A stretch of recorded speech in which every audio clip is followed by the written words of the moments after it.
morning, everyone, and welcome to another episode of Turn Left. I am your host, Indiana's own Dana Black, coming to you live. Yes, all the way live from Black Pearl Studios, where we talk about Indiana politics from the left side of things.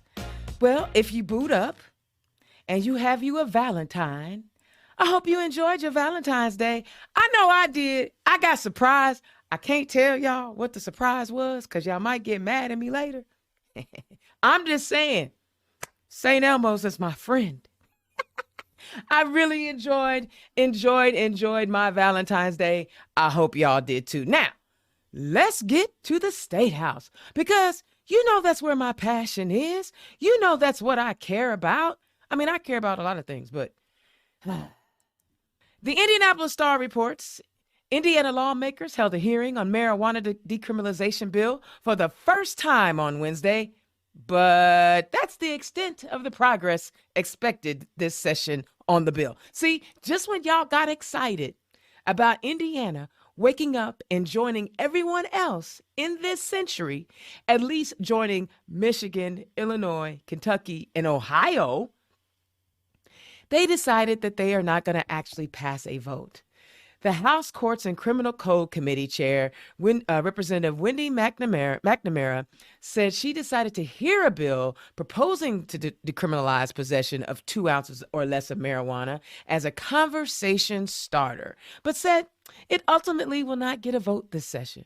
But y'all, that's a step in the right direction when you're talking about Indiana. I mean, I know y'all keep thinking because we have that amazing racetrack and people be going 200 miles an hour that, you know, our lawmakers are going to be moving that fast too. No. They're still in their 58 Studebaker. I don't know. Some other halfway decent news out of the State House. Another attempt at passing the so-called anti-CRT legislation in Indiana looks to be in trouble after a bill to prohibit schools from teaching certain concepts about race, religion, gender identity, and other characteristics was pulled from the Legislative Committee agenda on Wednesday. SB 386 was scheduled for a hearing in the Senate's Education Committee on Wednesday afternoon. On Tuesday, a coalition of education, religious, and social justice activists and organizers held a press conference to oppose the bill, calling it racist and harmful. By Tuesday evening, the bill had been pulled from the next day's calendar. Y'all, this is what showing up looks like. You show up before the thing even gets on the calendar. Y'all said we don't want this nonsense because, see, that's what this State House is fighting right now. So we were lucky enough that homeboy decided, do I really want to be embarrassed like my cohorts were last year in the General Assembly session when they tried to pass their anti-CRT bill? You remember, homeboy was like, oh no, let's teach both sides of the Holocaust because, you know, there's good sides on both sides, right? Remember that? Y'all remember that? Well, he didn't want that embarrassment, so he pulled it. But what I will tell you got a hearing, and a long hearing, was SB 12. Now, what is SB 12? On the surface, it sounded pretty good. Almost, but not really. This bill is about removing harmful materials from libraries and school libraries and public libraries. But they had like Toni Morrison books that they were talking about, because it may have had a line or two. And this whole debate went on for hours. First of all, Senator Liz Brown threw an amendment in there at the last minute and mucked it all up, and everybody was all confused. But then I love Senator Greg Taylor. He is quite awesome. He received some literature for some folks who were supporting SB 12. And one of the books that was on the list of banned books was The Hate You Give. Now, I don't know if you guys have seen the movie. I saw the movie. I didn't read the book, but the movie was about police shooting an unarmed black person because, you know, that happens, unfortunately.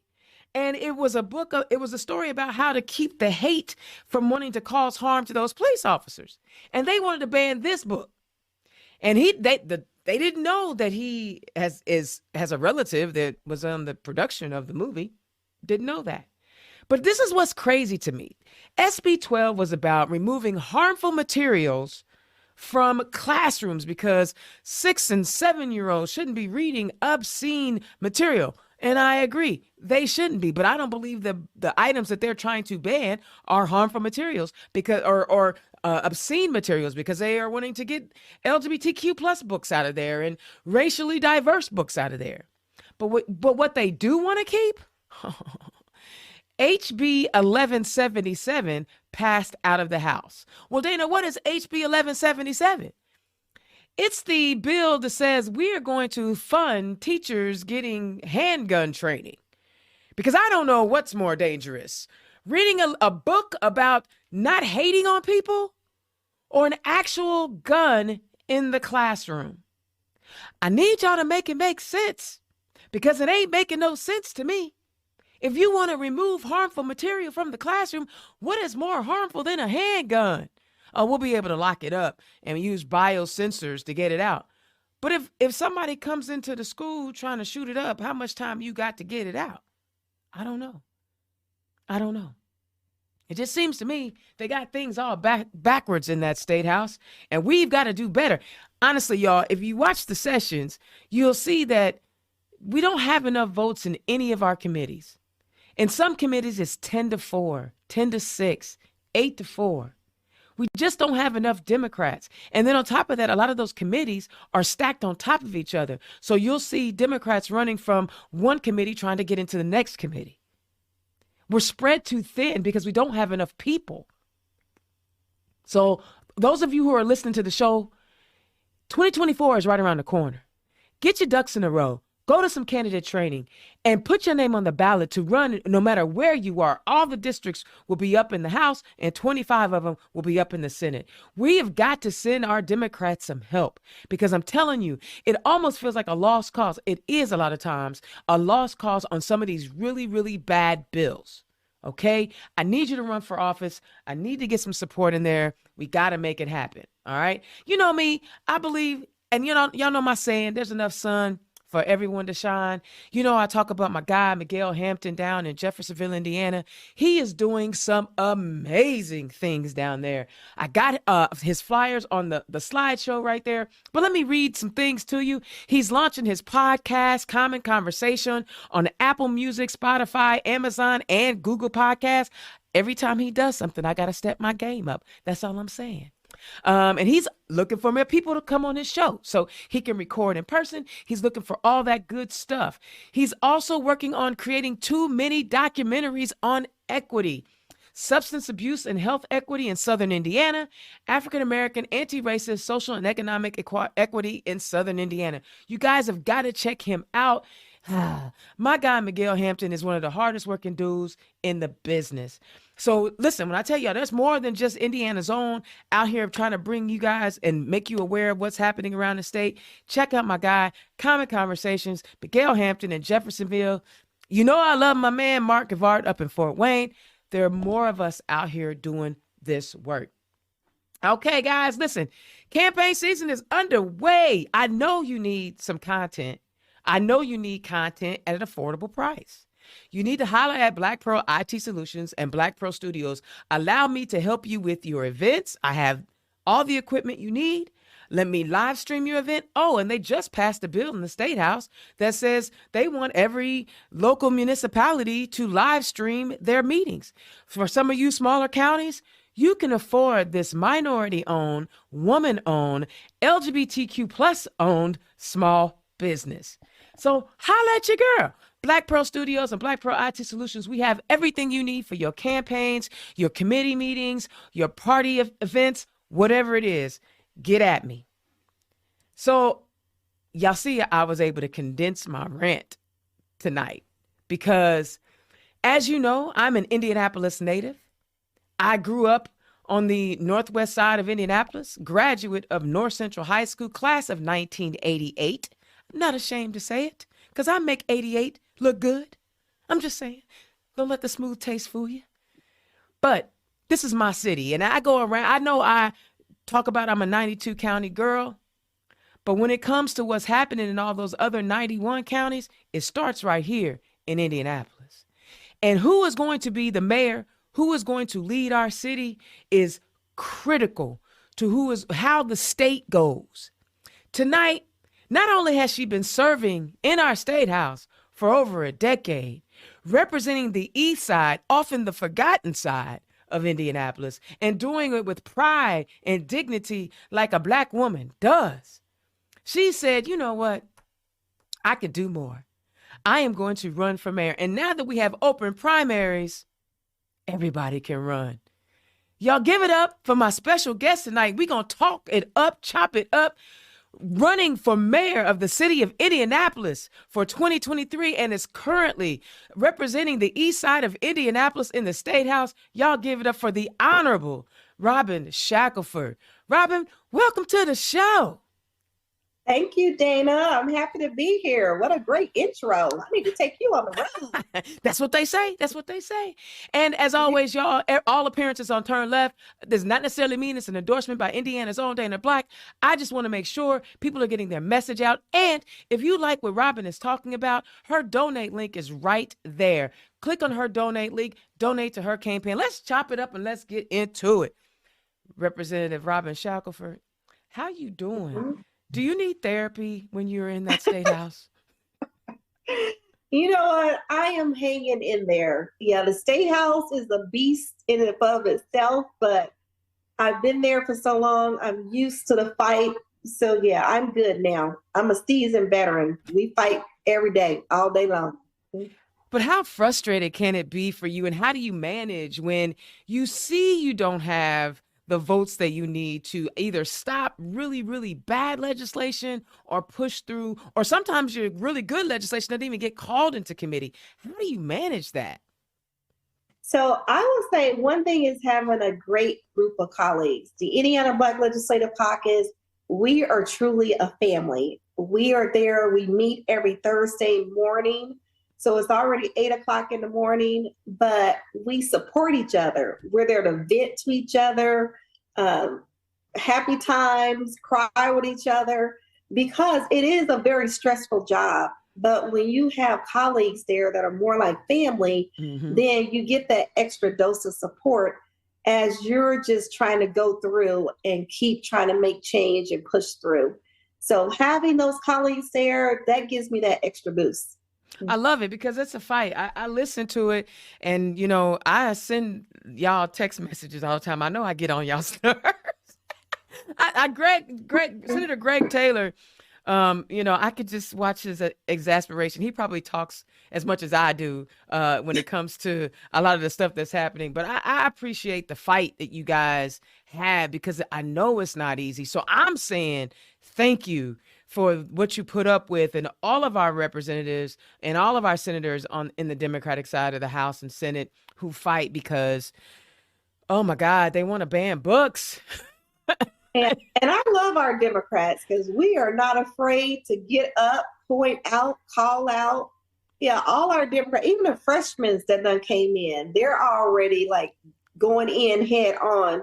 Because you can't just sit there. It's so much. And like you said, we're outnumbered so many times. Even when you're sitting there in committee, it's usually like 10-4. But you have to be vocal and still let them know that we are watching and we don't agree and it's not right. And our Democrats do that every single day, in and out. Absolutely. That's why I say people get ready to put your name on the ballot. They need the help. All right, let's turn our focus because honestly, I really want to spend the bulk of our night talking about the greatest city in Indiana. I said it, the greatest city in Indiana, Indianapolis, Indiana, the place where it all starts. So tell the people who you are and where you come from. So I'm born and raised in this city. I was born over on the east side in the Martindale-Brightwood area, and grew up pretty much in the Fall Creek area over off 36 in Delaware.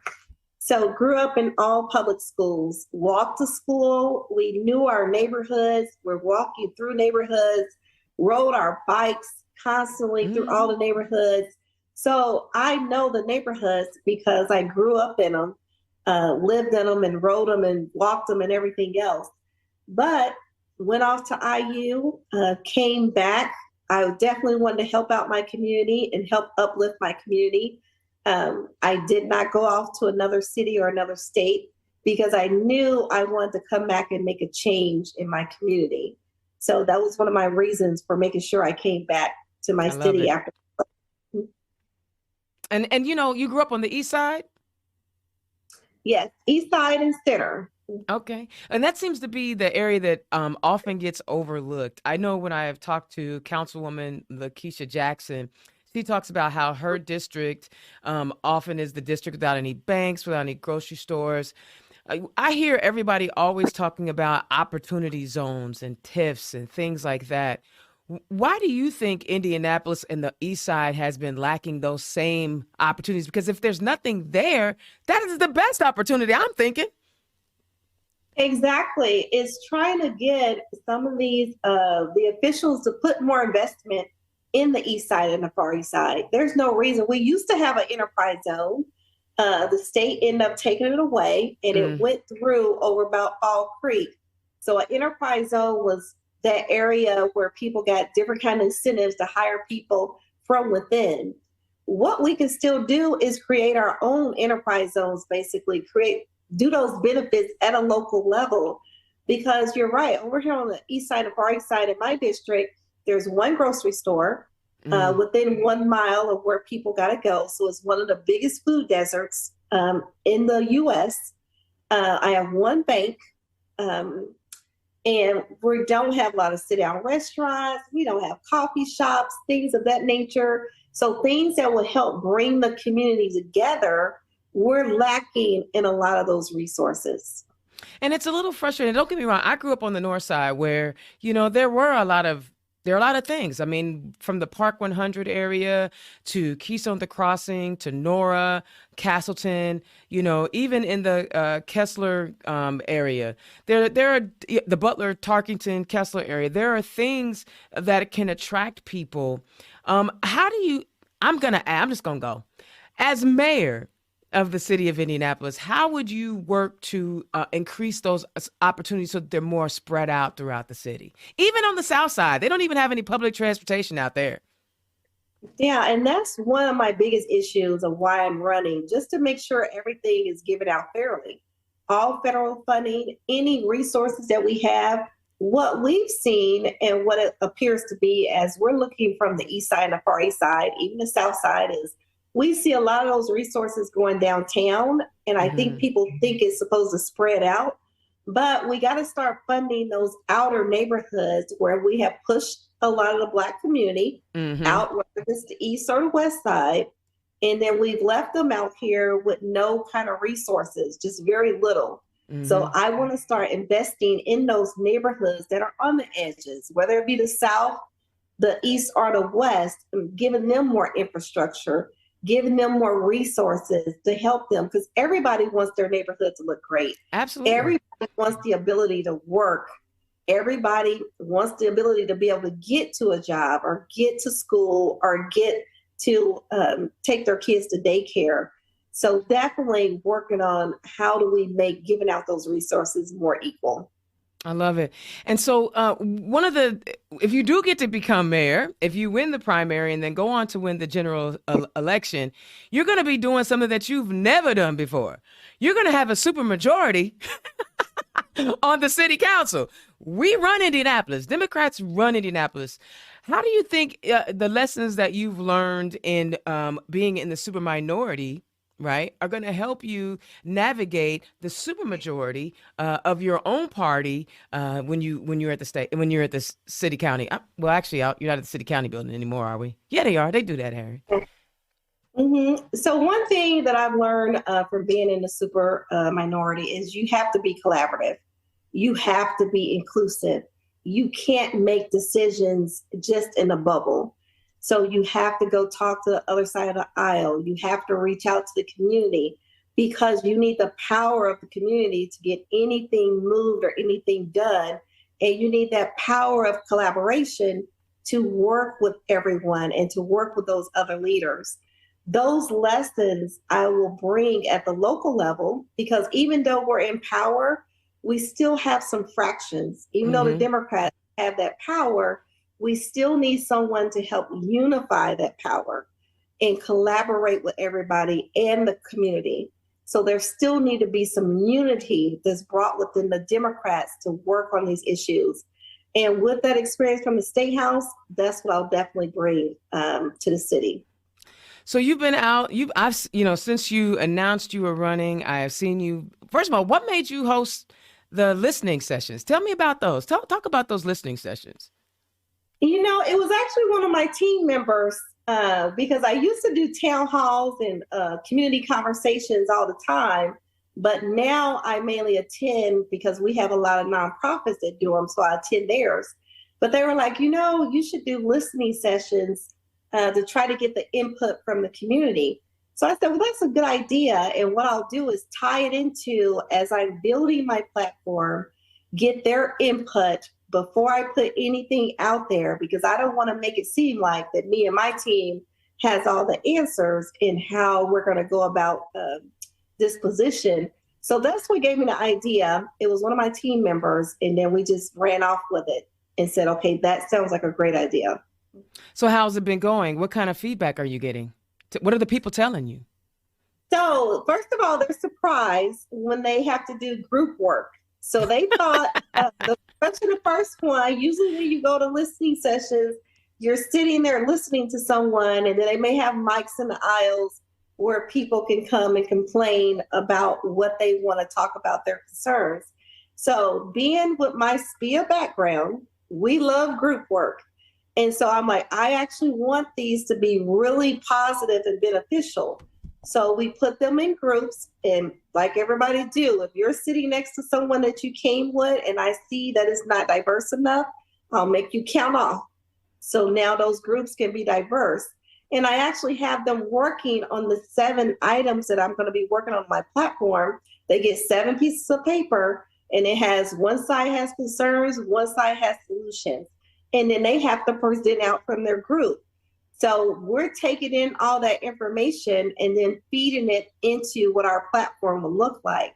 But once they get done working, I would say most of the people stay, because I let them know after I present and give my presentation, like, you're welcome to leave. But we have, I say 99% of the people stay and do the work, and they're happy at the end. We do a group picture at the end. They felt like that they really was able to give their input, and this is going to be utilized. Do you feel like you find yourself in a teaching mode when you're talking to the community, even though it's supposed to be a listening tour for you to listen to them, but do you find yourself educating the constituents as well? I do. So that first 10 or 15 minutes that I speak, I'm going over each of those items and explaining to them what are some of the problems that I'm going to be tackling in my plan. And so a lot of people may not have known some of these issues or problems until you start listing out and then saying how we can do better. This is what I'm thinking. So what do you think? So at one point, somebody said, well, how about you take your presentation or put your items on our sheets and we can write next, to it. Right? So no, I'm like, I don't want you to take what I'm saying. I want you to learn from what I'm saying and build on it. So I don't want you just to respond to exactly what I'm saying. So I want to hear exactly what are your issues and concerns that you're having with public safety or infrastructure or healthcare. Like, what does that look like to you, and what should the city be doing? Mm-hmm. And so what has been the biggest takeaway from those conversations from your listening sessions? I would say one of the biggest takeaways is a lot of people haven't been asked to be involved. They haven't been asked to work on their concerns and solutions. They feel like, since I came out to where they are, I've came out to their neighborhoods. They feel like that I've asked them like one-on-one, that I'm willing to reach out, so then they're willing to come and give their input. And I'm not saying that nobody else has never did a town hall or Of course. a community conversation or a coffee session. But when you sit down and you're actually doing this group work and you see someone running for mayor and visiting all these different neighborhoods just to get their input, they feel grateful that I've even reached out and willing to come and see what their input is. Yeah, that's one of the things that I've tried to accomplish with Turn Left is making it seem like, or reinforcing the fact that every politician is just a regular old person. They just decided to go into public service, and a part of that is bringing the conversation to them in a way that's fun, because this ain't your mama's Barbara Walters. I'm over here acting a clown on a regular basis, but bringing substance to the conversation and making it feel real. That's one of the things I've always struggled with when I'm out talking to folks is that they've always felt like we as politicians, and I say we even though I'm a losing politician, we are not actual regular people. Talk about what it means for you to go into a room and I know that I'm still an elected official groupie. I cannot help myself. But how does it make you feel when you're able to hug a constituent or, shake a hand or just connect with somebody? How does that make you feel? Well, it makes you feel good. It makes you feel like, okay, this is why I'm here. Because elected officials, we get beat up a lot. We get beat up, whether it's verbally, attacks. People think we're not working, we're not doing stuff. So we take in all that and still press on. So when people come up to you and just want to give you a hug or want to pray over you, it feels great that someone actually cares and cares about you and not just our persona and not calling us some type of politician, making it seem like a dirty word. So that feels great. And then I wanted to just hit on when you said in person. So leading up to the listening sessions, we actually canvassed those neighborhoods to invite them to the listening session. Oh. A lot of people, I've been doing a lot of the canvassing. I just came off this week, but I've been out there knocking on doors, giving. So when they see me and they're looking at my information, they're like, "Well, do you know her?" I said, "Well." Because we don't look the same when we're canvassing. Right. I'm not in the store. It's been cold. We are all covered up. You can probably see this much of what I got on. Because I got on the coat, I got on the skull cap, everything. So I was like, yeah, well, I am that person. And they were like, well, you out here? I was like, yeah, well, I want to invite you to the listening session, give you this information. So it's great if I have walked that neighborhood and then someone comes and say, okay, you left this on my door. Or if someone happens to be in a library, because we usually use the library as our stopping point when we're out canvassing. We've seen people talk to them going into the library, and then when they come back to the listening session, they were like, oh, well, they just happen to be coming to the library, and I ran into them on Wednesday, and now they're going to come to the listening session on Saturday. So that feels good on both parts, because I love connecting with people and reaching out to them. And I'll go anywhere. This is my city. I'm not scared to go any neighborhood, walk good. And no, I'm not walking with an entourage. I'm literally walking with one or two people that we're just out there canvassing the neighborhoods and inviting them. I'm so glad you said that because, you know me, I'm a 92 county girl. I do as much work outside of Indianapolis as I do in Indianapolis. And that is the conversation that I have a lot with Democrats in a lot of our rural areas. I talk about if I can come to your county and I've increased the minority population by 100%, you can go talk to your neighbor. What are you scared of? And I love that. And like you, I can go anywhere in Indianapolis. I am not afraid as well. But you know what? There is a distinct divide in Indianapolis, and you highlight a lot of that in the materials that you are sending out. Indianapolis, you can be like where I live right now. I live decent, but if I go a mile one way, there are people who are financially struggling, and I go a mile another way. Shoot, you think you hit Shangri-La? How do we everybody's need is different in a city of almost 1 million people. How will you be able to address all of the different needs? Because some people are not worried about WIC, where some people are always worried about WIC. How do you have those conversations with such a diverse and rich and full city? So I would say being at the State House give you that experience. You're talking to legislators from 92 counties, from all over, and they have to support your bill. They have to think that whatever idea that you have that you think is important in an urban area is also good for the whole state. So when you're trying to draw up legislation, the first thing you're thinking about is how do I make this appealing to the whole state, to everybody? Because everybody basically gets the vote on it. It would be different if just my district got the vote on a piece of legislation and it only affected my district. It only went into law into House District 98. But that's not the case. So whatever we're working on, you're talking to people that may come from a farm. You're talking to people that may come from a high-end city. You're talking to all these people trying to work on these issues.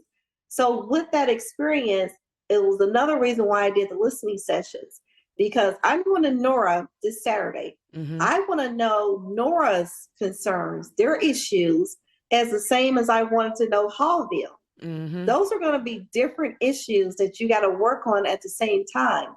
Everybody is a resident of the city and deserve to be recognized and to be addressed and have their issues addressed. And every neighborhood is going to have different issues. So that was one of the reasons why I did the listening session, because I want to go and hear what all the issues are in all the different neighborhoods. I love it. That's a great answer. So I'm going to do something different tonight with you. So you're the guinea pig. I'm going to actually take some questions from some folks who are online, because I'm getting a lot of comments on the Facebook Live. So I want to make sure, since people are engaging, I'm going to ask their questions. Is it all right with you? Okay, all right. Because I don't ever give out pre-noted questions anyway. So my homegirl I used to work with at the city county building, Miss Othello's got a question. The streets in Indianapolis are bad. They are really, really bad. And they've been bad for a very long time. She wants to know what you plan to do to fix the streets and the roads, because honestly, that's a big concern for a lot of folk. So I'm sure people, they may know this, they may not know this. The city is not getting enough funding from the state. We are in about $1 billion deficit when it comes to like what our streets really need, the streets and the sidewalks, our whole infrastructure packet. I will make it a priority to be at the State House lobbying and advocating for more money for our infrastructure. This is something that has to be advocated for on a daily, on a weekly basis, and sitting down with those legislators. A lot of legislators do not like Marion County. They feel that we get enough resources. So they are very anti-Marion County, but to have that relationship with some of the legislators and be like, look, like, and now they're seeing our streets. They got to drive into Indianapolis to work. They're even complaining. So we got to take their complaints and be like, okay, there is a solution to this. We have to come up with some type of long-term funding to fix our streets and make it a priority. And that is what I will definitely do.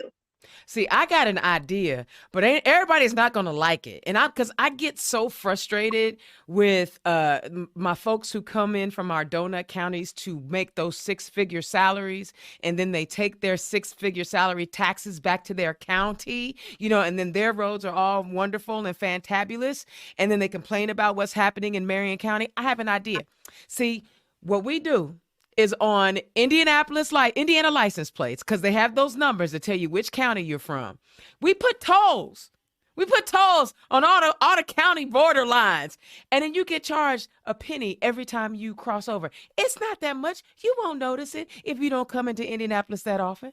But those of y'all that come to work every day and take your money back to your county, that's just me. That is not Robin Shackleford. Y'all do not hold her to that.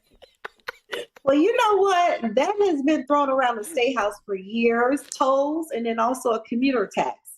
So I will say I'm putting everything on the table. We have to push something. Something is going to have to go through that people coming from other counties is assisting us also. That gets on the table when we're talking about what kind of long-term funding can we look at. And I think also when they're using public resources, if you get into a car accident in Indianapolis while you're there working, our law enforcement agencies, our EMTs, our firefighters are going to help you. They're not going to not help you, but those are our resources. And there's no way for us to recoup that from the folks who are coming in from out of the city to work. Those are just little things that bug me, I don't complain about Hamilton County. I go and do what I do and then I come back home. But it's just when they start complaining about all the things that are wrong with Indianapolis that just gets my goat. Okay, that's Yeah, no, fine. don't want to help contribute. Yeah, and so another big question that everybody is talking about, and I haven't quite figured out how the prosecutor or the mayor is supposed to solve this problem. Unfortunately, in Indianapolis, we have a lot of violent crimes, a lot of homicides that are happening around the city. It's not just in one pocket; it is around the city. How do you plan on trying to address the issue of crime in the city of Indianapolis? So I will say one thing, and this is a major part that I think we haven't given enough emphasis on, is looking at those root causes, looking at mental health, looking at poverty, looking at the lack of transportation. We have to start looking at more on the preventative side to see why are people actually committing these crimes and address those instead of mainly looking at the enforcement side. Hmm. Now, that's not to say that I'm not going to hold somebody accountable if you break the law. And that's not to say that I'm not going to also focus on repeat offenders, because we have to do something about these repeat offenders that keep getting out. And then usually their offenses are usually escalating. So for me, we got to look at both sides, but we Hmm. got to look more on that preventive side. That's the side that's been missing for a while. And that's scary because again, I don't think any one office or any one person can address crime personally. I know Roland Martin has been talking about it as of late, where he talks about crime happens. If you look at the tax bracket and the credit score of communities, those with higher credit scores see lower crime rates, and it has nothing to do with race. Even though we know that, from a race perspective, African Americans are disproportionately at a lower income than our white brothers and sisters. But even in communities where there are black folks and the income and the credit rating is higher, then crime is lower. I don't think people want to look at that. They just want to lock people away and pretend like, you can lock up bad behavior. You're not going to fix it if it's about me being hungry. Yeah, and I remember one time I was speaking or talking to kids at Warren, and they were like, what we need is more jobs Hmm. accessible that we can get to. They was Yeah. like, it doesn't help like if with the job, and they weren't getting enough hours. I think one student was working at like a Family Dollar. He was Hmm. like, there's not a lot of places that we can work actually in our community. Hmm. So if the kids aren't working, then what they're doing, they're going to be getting in trouble if they don't have some place to go, if they don't have a park that they want to go to, boxing areas, no other Right. resources, then they're end up getting in trouble. So we got to look at, okay, what do these kids have in this neighborhood that aren't getting in trouble compared to what do these kids have that are getting in trouble? And it's the same with the adults. If the blacks in the more affluent areas aren't breaking the law, aren't getting in trouble, then what's missing in those Hmm. neighborhoods where they are getting in trouble? And that's the part that I want to focus more on. And I don't want people to think, okay, well, then she's not going to focus on making sure that people are locked up if they break a law. Yeah. That's not it. We have to get down to these causes and work on the causes before they even break the law. We're, Absolutely. yeah, we got to get in these schools. We got to give them more counselors that they can speak to, more mental health therapy that they can get. We have to get down at that level before they even do something. Absolutely, because it's frustrating when for some reason, there's this notion that we as black folks don't care about crime. And I'm sick of hearing, first of all, what human doesn't want to be safe? And if you think that we like being unsafe, then you don't think that we're human. And I'm tired of being dehumanized. I'm just going to say it like that. Because whenever you suggest a whole group of people don't care about law, we bleed like you bleed. We don't want to be hurt. We work hard for our stuff too. We don't want it stolen. So what I don't it frustrates me when I hear those arguments, especially out of the state house from people who don't know our communities, never been in our communities, never lived in our communities, don't even talk to us. And that's why it's so frustrating at the state house. But here in the city, it seems like our counselors do kind of get it. Like, I know I can go talk to Vop. I know I can talk to Zach. I know I can talk to Maggie. And if I say something, they're going to recognize and understand what I'm saying. And they know it's not just a racial thing. I don't know. That was just something. So you talked about people needing opportunities to work. Most people want to work. They're not, people just aren't inherently lazy. One of the things that I think is hurting us in Indianapolis is that we really don't have the necessary mass transit, transportation that we need to get people out to. I'm not mad that they building jobs in Hendricks County. I'm not mad that they building jobs in Hancock or Johnson County, but we don't have the means to get people who need them in this city to those jobs. Talk about the lack of real mass transportation in a city that's almost 1 million people strong, and how you are going to try to work in the State House when they've tried to outlaw just the discussion of mass transportation. Well, here's the issue. I've sat in many of group conversations, whether it's dealing with healthcare, whether it's dealing, you need to get to work, where people have complained about the bus system that are taking the bus. I've heard that it may take you 10 hours to get to a doctor's appointment. If you live on the Far East Side and you got a doctor's appointment way up in St. Vincent, and you got to go downtown, get a transfer, get on another bus to take you up, people aren't realizing how long people are traveling to get to places. And so then they wonder why people don't go to their doctor's appointments. They wonder why, if they're not showing up at their kids' school, because if you got to rely on public transportation, that is a tricky system that you got to try to navigate, where these buses only run certain hours. They only go up certain streets.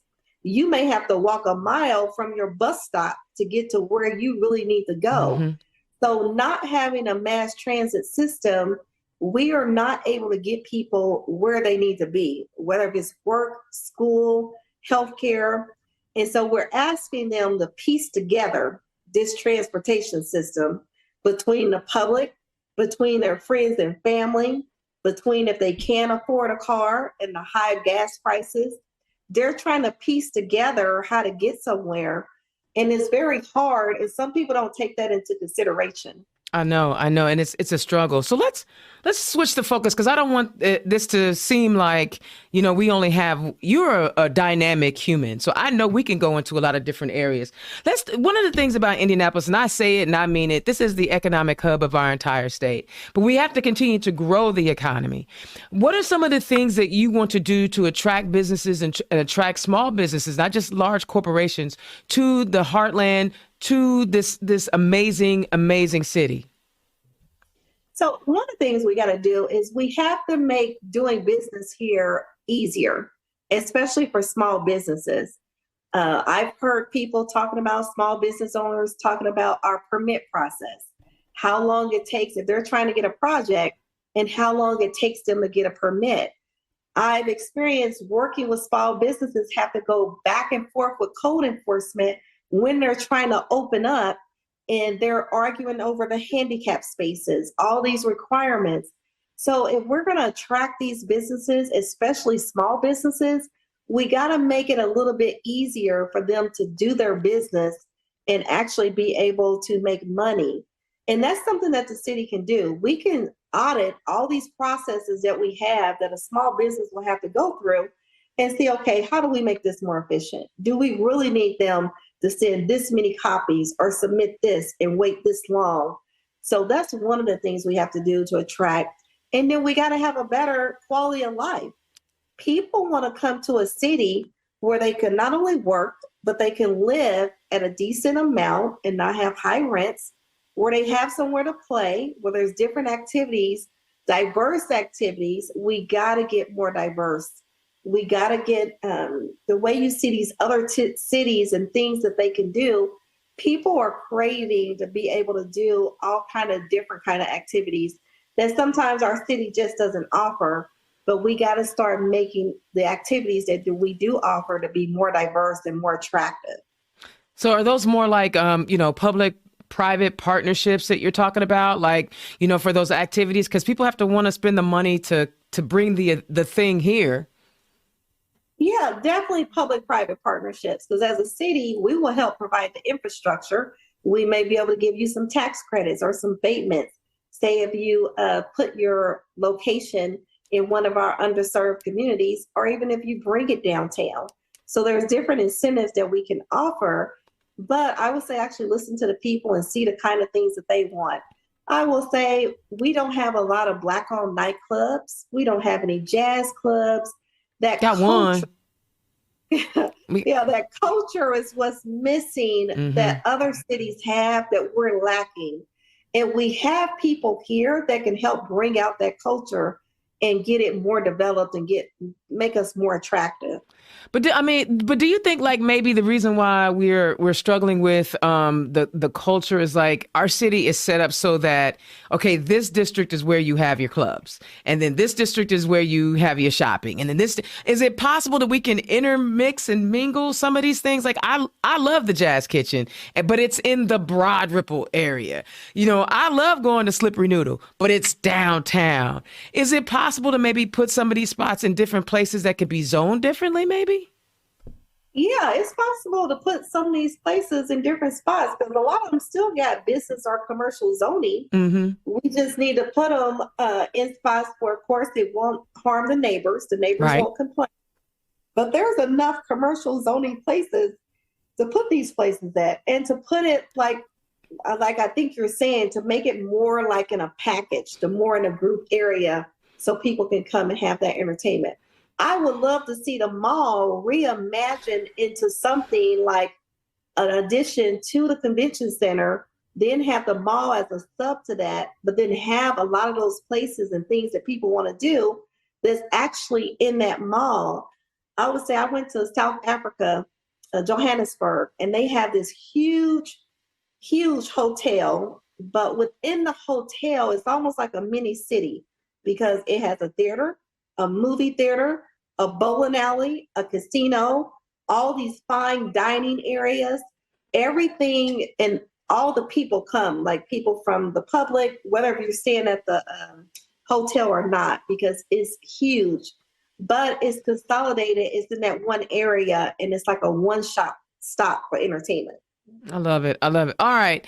So, and one thing I wanted to mention, if you win, you'll be the mayor of the 2024 NBA All-Star Game. I'm just saying, I just want to throw that out there. That's Indianapolis. We're hosting the NBA All-Star Game. I'm going to say it again, 2024, that's Indianapolis. It's not anywhere else in Indiana. It's in Indianapolis. I need y'all to understand that.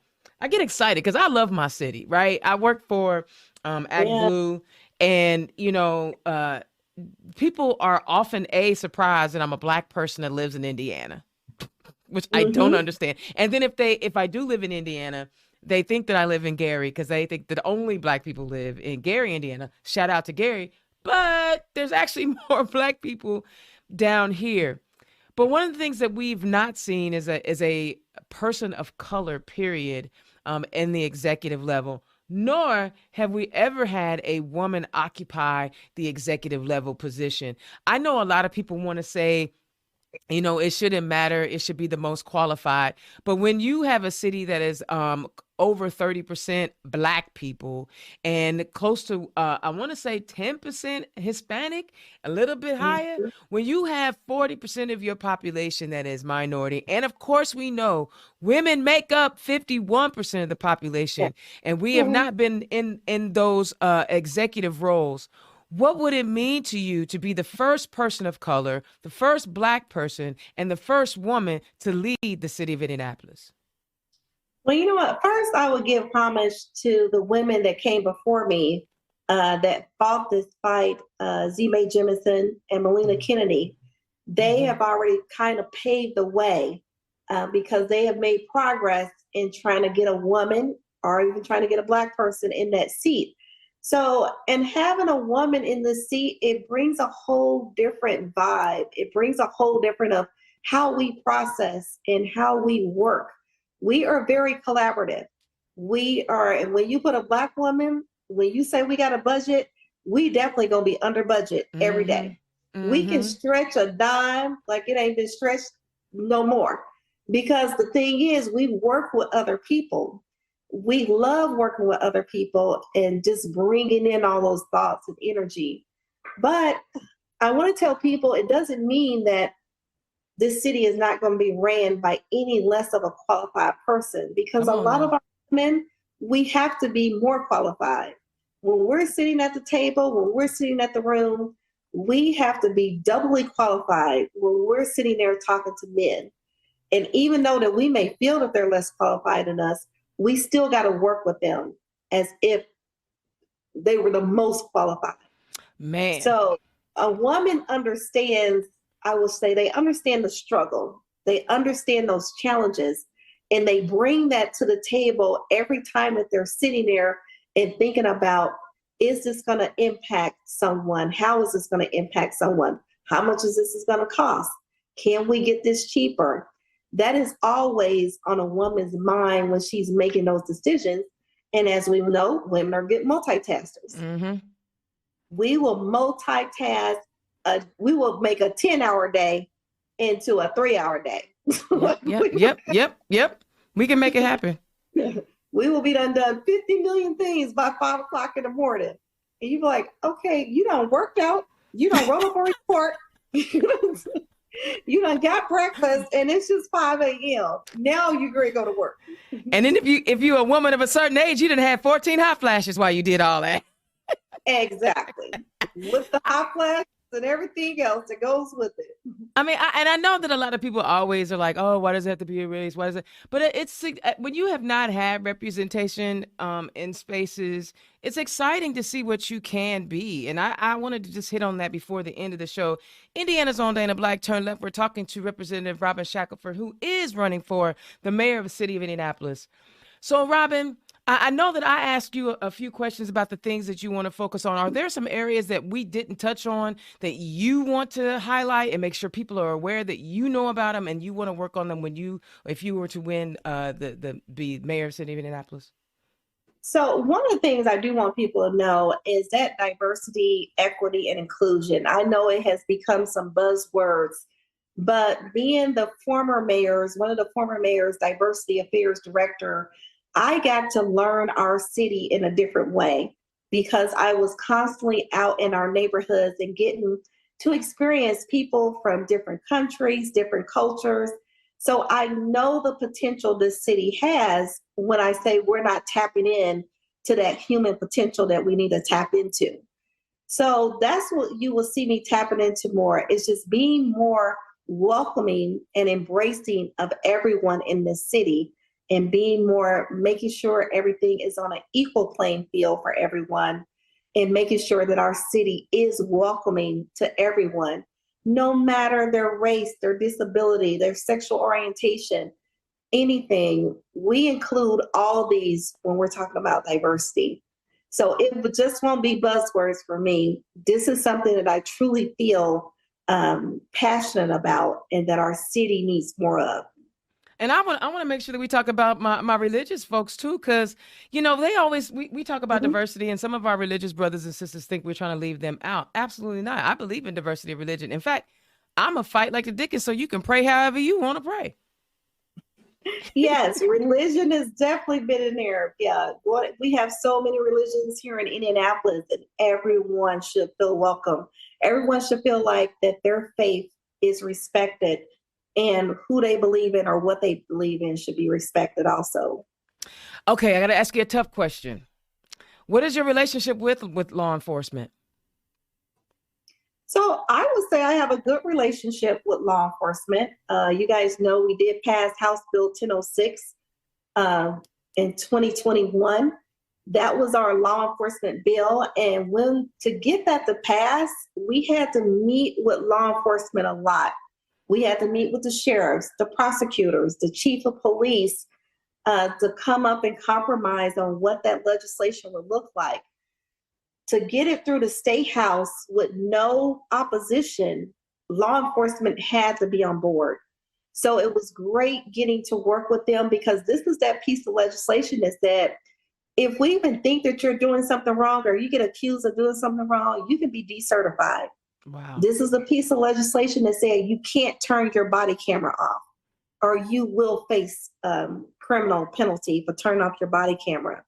It is the same legislation that said they had to go through de-escalation training more often, not just on an annual basis and at every stage. And it's the same piece that said your record will follow you. We had issues with bad apples with the police force. Their record was not following them. They can move and go to another county. So now their record must follow them if they're trying to get on. And it was the same piece that had the chokehold language that now defined it as a deadly weapon. So if you were going to use a chokehold, then your life had to be seriously in danger. So I would say I have a good relationship. There's always challenges because there's always a challenge between making sure that the community feels safe and represented and making sure also our officers feel safe and represented. And that's a balance that you always have to make when you're thinking about these things and working with law enforcement and the community.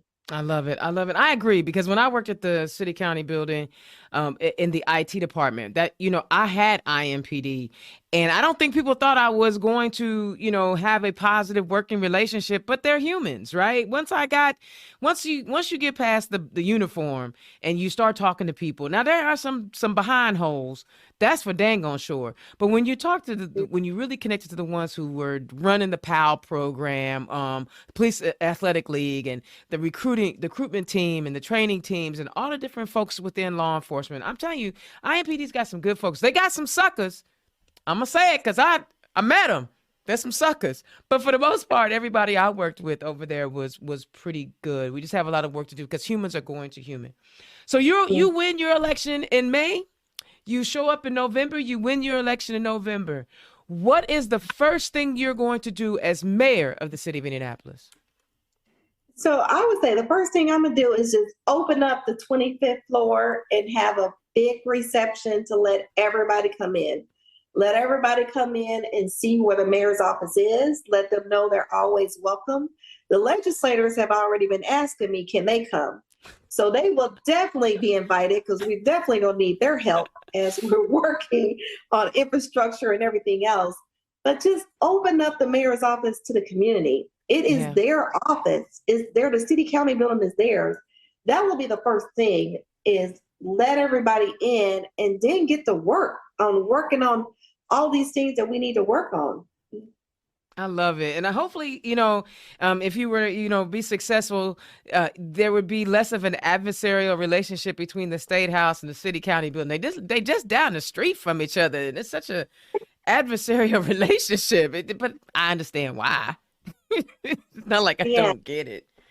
Well, my God. I definitely be bridging that gap between Washington Street. Definitely working on bridging that gap between the State House and the city county building. Yeah, we're on the same street. Let's make it happen. All right. Our time is already up, and this has been a fantastic conversation. I don't know if you guys know, but I am lucky. I get to talk to a lot of different folks around the city and around the state, and being able to text people while they're sitting in session is something that I really enjoy. If y'all get mad at me, just say, Dana, stop texting. But I get to do that. And so, you guys, this is what being connected to your legislators are all about. That's why I do the show, so that you can talk to the folks. I only have one question that I got to read, but I wanted to read more to you, but that's the only one that I had. But tell the people what events you have coming up and where they can find you. So we have our listening session this Saturday from 1 to 3 at the Nora Library. And then we have a meet and greet, a fundraiser coming up next Friday from 5 to 7. And that's going to be at Farm Free up off 82nd in Allisonville. It's a Black-owned business. All my meet and greets publicly, I'm going to try to do it minority-owned businesses. This is one of those that sells CBD. It's a retail area. So if you're interested in trying samples and different CBD, that's where we'll be at next Friday. I love it. And where can they find you? On the social medias and So our website has all our links on there. You can go to robin4indy.com. And then I'm on Facebook, Twitter, Instagram. So if you just type in Robin for Mayor, It's likely you're going to hit it. I love it. And thank you so much for taking time out of your incredibly busy schedule. I know your schedule is busy because I see you in the State House and you're also canvassing a dang near million-person city trying to get elected as mayor of this wonderful, wonderful place. I wish you the best of luck. And again, as always, Indiana's Own is not endorsing any candidates because I have too much work to do. I like my job. I work for Act Blue. I love it. But I thank you for taking time. And again, this is your second visit on the show. And I offer this to all of the candidates who are running as Democrats. I'm not talking to Republicans. Y'all already know that. And y'all know how I feel about African-American Republicans. I don't get you. So I don't know. You have the right to believe what you believe, but you're not going to do it on turn left. I just can't do it. But anybody that wants to come holler at me, I've got a date saved for my current mayor. So if we could get that worked out, hopefully we'll get on, because I want to make sure that you guys are getting the information from all the folks so you can cast an intelligent decision. I really appreciate you taking the time to talk to us. Indiana's Own Dana Black. This was a fantastic show. Now, the cool part is that, me and Robin, we chop it up. So, this is how she talks all the time. What you saw was not putting on airs. It was who she was.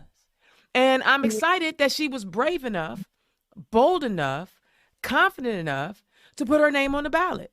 Because a lot of us get intimidated from running for office. And she said, I don't have millions of dollars, not yet, but I'm going to run because I believe in my city.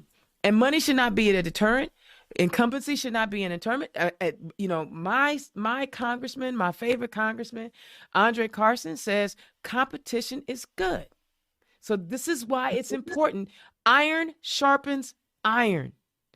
Iron sharpens iron. I love that Marion County now has an open primary. I'm excited about it. There's a couple of people running for mayor in Lawrence. So I'm really excited about bringing new ideas and new energy to this election process. And hopefully with a contested primary, we will increase voter turnout. That way people feel like they have a say in what's happening in their government and how those policies are impacting their lives. There's a reason for this, y'all.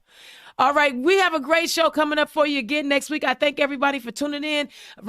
Representative Robin Shackleford, thank you so much for tuning in, joining us tonight. I will holler at you. Yeah.